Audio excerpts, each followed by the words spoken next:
जन्माष्टमी की अनंत शुभकामनाओं के साथ आज की प्रस्तुति को आगे बढ़ाते हैं और आज की प्रस्तुति में हम आपके साथ साझा करते हैं सांस को वश में करने का तरीका, सांस को वश में कैसे करें यानी ब्रीदिंग टेक्निक। हम आज की प्रस्तुति में आपके साथ कुछ ब्रीदिंग टेक्निक साझा करते हैं जिसके माध्यम से आप भी अपने सांस को वश में कर सकते हैं। हम में से ज्यादातर लोग सांस को लंबे समय तक होल्ड करने की कैपेसिटी को डेवलप कर लेना ही सांस को वश में कर लेना मानते हैं, जिसके लिए वो बहुत सारे प्राणायाम का अभ्यास करते हैं और बहुत सारे तकनीक का भी अभ्यास करते हैं, किंतु यह संपूर्ण सत्य नहीं है। क्या संपूर्ण सत्य नहीं है?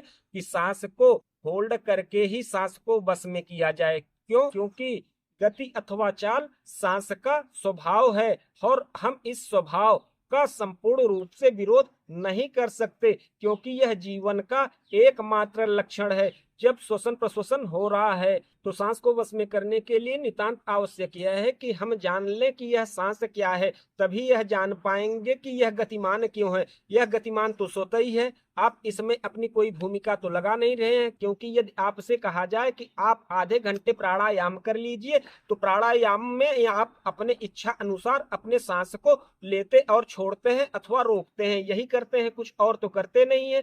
तो आप जब आधे घंटे का प्राणायाम आपको बतलाया जाता है तब आपको अपने इच्छा अनुसार और सांस के अपने बस अपने मत के अनुसार जब आप ग्रहण कर रहे होते हैं, छोड़ रहे होते हैं, रोक रहे होते हैं, इसी आधे घंटे के अभ्यास में आप ऊब जाते हैं। सोचिए, आपके जन्म से लेके आपके मृत्यु तक आपके संपूर्ण जीवन चलने वाला यह सांस जो कि निरंतर क्रियारत है, बिना थके बिना रुके, आपका दायित्व भी यह है कि कम से कम आप कुछ जान पाए या न जान पाए, यह सांस के स्वरूप को तो आप जान ले। इनमें बहुत सारे चमत्कार भरे पड़े हुए हैं।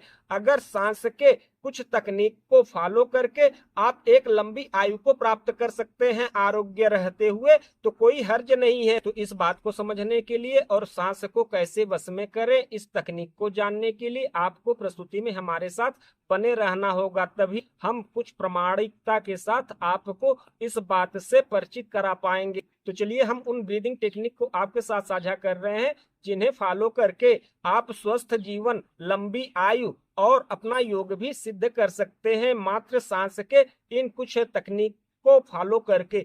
यदि आप हमारे बताए इन ब्रीदिंग टेक्निक को फॉलो करते हैं और इनका निरंतर अभ्यास करते हैं तो आप यकीन मान के चलिए, यदि आपकी आयु 40 वर्ष के नीचे है तो आप 90 से 100 साल की आयु प्राप्त करेंगे ही करेंगे, इसमें आप कोई डाउट नहीं रखिएगा। और ये जितना भी लंबा आपका जीवन चक्र है, आपके इस संपूर्ण जीवन चक्र में आपको बीमारी छू भी नहीं पाएगी, सिर्फ और सिर्फ इन ब्रीदिंग टेक्निक को फॉलो करके। अब आपके जेहन में एक सवाल आ रहा होगा, क्या हम आरोग्य रहते हुए लंबी आयु को प्राप्त कर सकते हैं? जी बिल्कुल प्राप्त कर सकते हैं। कैसे प्राप्त कर सकते हैं? उसी तकनीक को हम इस प्रस्तुति में आपके साथ साझा कर रहे हैं। उसे आप सिर्फ और सिर्फ सांस को वश में करके ही प्राप्त कर सकते हैं, जिसमें आप सिर्फ अपनी तत्परता दिखाइए तो आप ये कर सकते हैं। तो चलिए उन ब्रीदिंग टेक्निक को जानते हैं जिसका अभ्यास करने से हमारा यह सांस हमारे वश में होगा। सांस क्या है और यह कैसे गतिमान है हमारे शरीर में ऑटोमेटिक,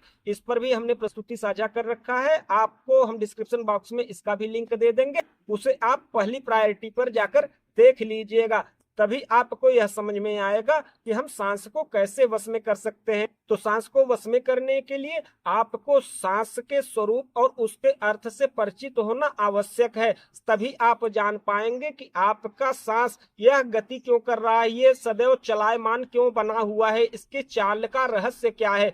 बगैर सांस के स्वरूप को जाने चाल के रहस्य को आप नहीं जान पाएंगे और आपका सांस सदैव जो कुछ गति के साथ क्रियाशील है, आपके क्रिया व्यवहार के अनुसार इसके गति में परिवर्तन आता रहता है, जो कि आपकी जीवनी शक्ति के क्षय और संचय का प्रमुख कारण है। तो चलिए अब उन तकनीक को जानते हैं जिन तकनीक का अभ्यास करने से हमें आरोग्यता के साथ लंबी आयु भी प्राप्त होगी और हमारा योग भी सिद्ध होगा। उसके लिए आपको नाड़ी ज्ञान होना आवश्यक है। नाड़ी यानी एक वैद्य नाड़ी पकड़कर आपके शरीर के इंटरनल फंक्शन को जान समझ लेता है, कौन सा रोग है, किस धातु का उपद्रव है, इन सारे लक्षणों को वो वैद्य जान लेता है, उसी प्रकार एक योगी सांस के आवागमन करने वाले नाड़ियों का परीक्षण करता है। तो सांस के आवागमन करने वाली जो नाड़ियां हैं उन्हें हम तीन रूप से मुख्य मानते हैं। एक है ईड़ा, दूसरा है पिंगला और तीसरा है सुषुम्ना।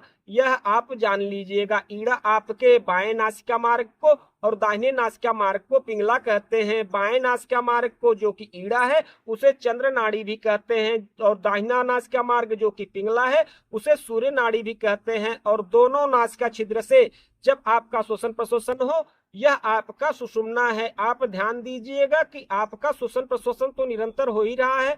आप जब सांस का परीक्षण करें तब आप कहीं स्थिर होकर बैठ जाएं।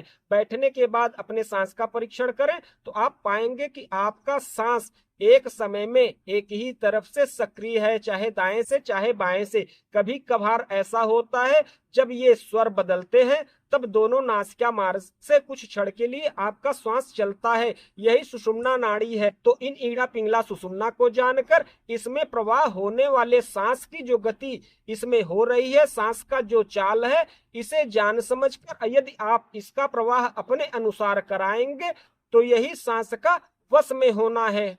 सांस को वश में करना यानी आपके अनुसार आपके नाड़ियों यानी स्वरों की चाल।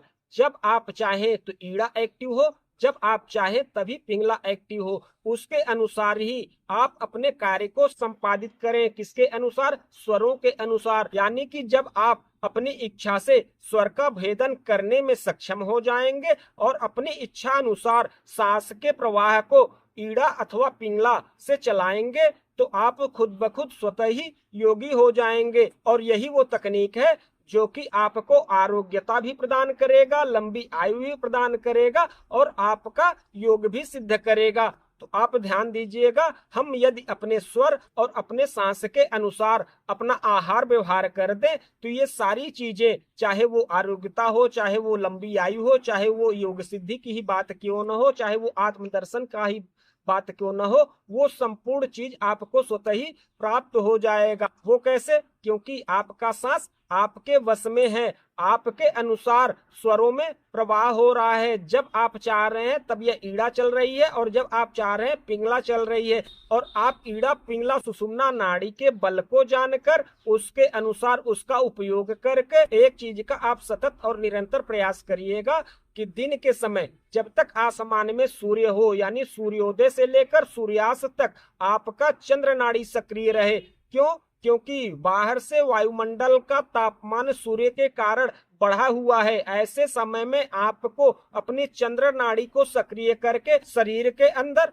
रसायनों का प्रवाह कराना चाहिए, जिससे सूर्य के तीव्र तापमान से हमारा जो ऊर्जा नष्ट हो रहा है उस ऊर्जा की रक्षा कर यह रसायन हमारे शरीर को पोषित कर सके। सो इस हेतु से हमें सतत यह अभ्यास करना चाहिए कि जब दिन का समय हो तब हमें बाएं नासिका मार्ग को सतत प्रयास करके सक्रिय रखना चाहिए। वहीं सूर्यास्त के बाद और सूर्योदय से पूर्व हमारा प्रयास यह रहे कि हमारी चंद्र नाड़ी सक्रिय रहे। क्यों?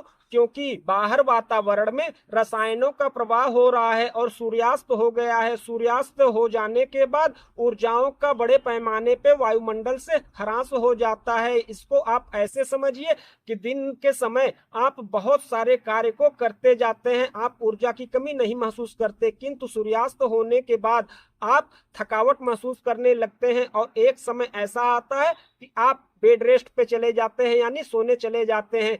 तो यह सिर्फ ऊर्जाओं की कमी के कारण। तो जब ऊर्जाओं का कमी वायुमंडल में बना हुआ है तब आप अपने शरीर के अंदर सूर्य नाड़ी को सक्रिय करके उस ऊर्जा के बैलेंसिंग को मेंटेन किए रहें। यह आपके लंबे आयु, आरोग्यता और योग सिद्धि के लिए परम आवश्यक है। सिर्फ आप इतना करिए। अब आपके सामने एक विकट परिस्थिति आएगी, क्योंकि यदि आपके पास स्वर भेद का तरीका नहीं होगा तो आप अपने नाड़ियों को बदल नहीं पाएंगे। तो चलिए नाड़ियों को बदलने का तरीका भी हम आपके साथ साझा किए देते हैं। तो चलिए अब हम उन टेक्निक को भी साझा कर देते हैं जिसके माध्यम से आप ईड़ा पिंगला सुषुम्ना को अपनी इच्छा अनुसार सक्रिय अथवा निष्क्रिय कर सके। उसके लिए आपको यह ध्यान देना होगा कि आपका स्वर कौन सा चल रहा है। यदि आपका स्वर मान लीजिए ईड़ा चल रहा है यानी बाएं नासिका मार्ग से आपका श्वास का आवागमन हो रहा है और आप चाह रहे हैं कि आपका यह श्वास का आवागमन दाहिने नासिका मार्ग से होने लगे, तो आप बाएं करवट उसी समय लेट जाइएगा। आप पाइएगा 1.5-2 मिनट जाते जाते आपके पिंगला नाड़ी से आपका सांस का आवागमन होना आरंभ हो गया है, यानी आपका सूर्य नाड़ी सक्रिय हो गया है। यदि आपका सूर्य नाड़ी चल रहा है और आप चाह रहे हैं कि आपका चंद्र नाड़ी चले, तो उसी समय आप दाहिने करवट लेट जाइए। आपके दाहिने करवट लेटने के 1.5-2 मिनट जाते जाते आपका ईड़ा नाड़ी सक्रिय हो जाएगा, यानी चंद्र नाड़ी से सांस का आवागमन स्वतः ही होने लगेगा। हो सकता है किसी विशेष स्थान अथवा परिस्थिति के कारण कभी ऐसा समय आए कि आपको लेटकर स्वर बदलने का अवसर नहीं मिल रहा है, बहुत भीड़ भाड़ है और आपको लग रहा है कि आपकी ईड़ा नाड़ी सक्रिय है और आपकी पिंगला नाड़ी को सक्रिय होना चाहिए। उसी समय आप अपने दाहिने हाथ के हथेली को भींचिएगा और मुट्ठी बना लीजिएगा और बाएं बगल में थोड़ी देर लगा के ऐसे दबा लीजिएगा। आपका पिंगला नाड़ी सक्रिय हो जाएगा।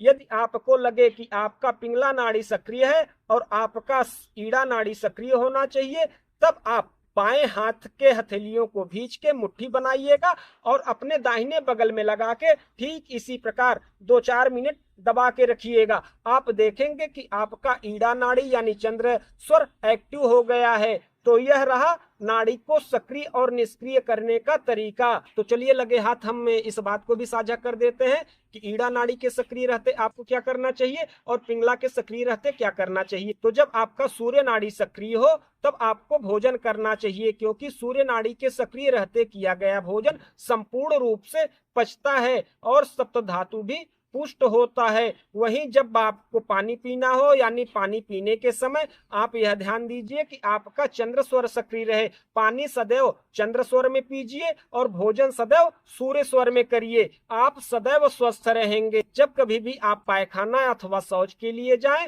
तो यह ध्यान दीजिएगा कि आपका सूर्य स्वर सक्रिय रहे और जब कभी भी आप पेशाब आदि करें तब आपका चंद्र स्वर सक्रिय हो। तो हमारे बताए इन तकनीक को आप फॉलो करिएगा और ध्यान रहे कि आपका खाना और पायखाना सदैव सूर्य स्वर में हो, पेय और पेशाब सदैव चंद्र स्वर में हो और आपका दिन के समय सतत निरंतर प्रयास यह होना चाहिए कि दिन के समय आपका चंद्र नाड़ी सक्रिय रहे और रात के समय आपका सूर्य नाड़ी सक्रिय रहे।